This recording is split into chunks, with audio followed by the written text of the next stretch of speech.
A wave of anti-American protests, which is gathering strength as it sweeps across the Muslim world. Police in Yemen have reportedly fired warning shots at another mob of protesters heading for the U.S. Embassy, while similar clashes rage in the Egyptian capital. Let's head now live to RT's Paula Slier for the latest. Paula, take us to Sana'a first. The American mission there was raided just yesterday, and now it's under attack again?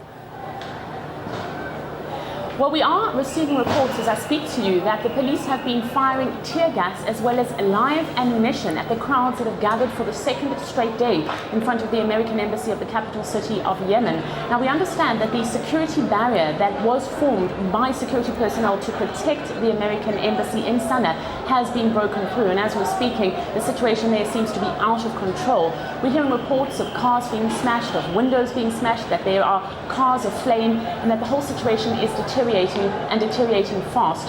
The crowd is angry, like we've seen elsewhere across the region, over this American-made film that mocks the Prophet Muhammad. Now, there are similar scenes taking place here in the Egyptian capital of Cairo, where I'm speaking to you from, as well as in Bahrain and Qatar. Now, those two places are particularly interesting because these are traditionally American-backed allies. But there again, we're seeing hundreds of people taking to the streets angry with the United States over this film. Now, the U.S. Embassy in Cairo has been under siege for days. How are the authorities there coping with the assault?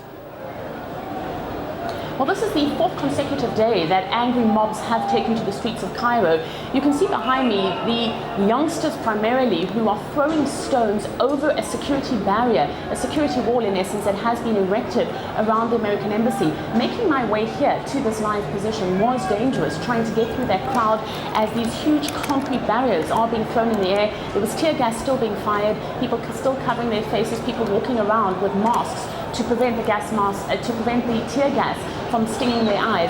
The situation here certainly does seem unruly. Now, there is, from where I'm standing, no police presence. They would be on the other side of the barrier, but the whole road here is lined up with ambulances. And since I've been talking to you, I've heard at least 2 of those ambulances ferrying people away from here. The Muslim Brotherhood earlier gave a call for a nationwide strike. There was talk of a million-man march to condemn this American-sponsored movie. But they've since withdrawn that call and they've asked for smaller symbolic protests to be held.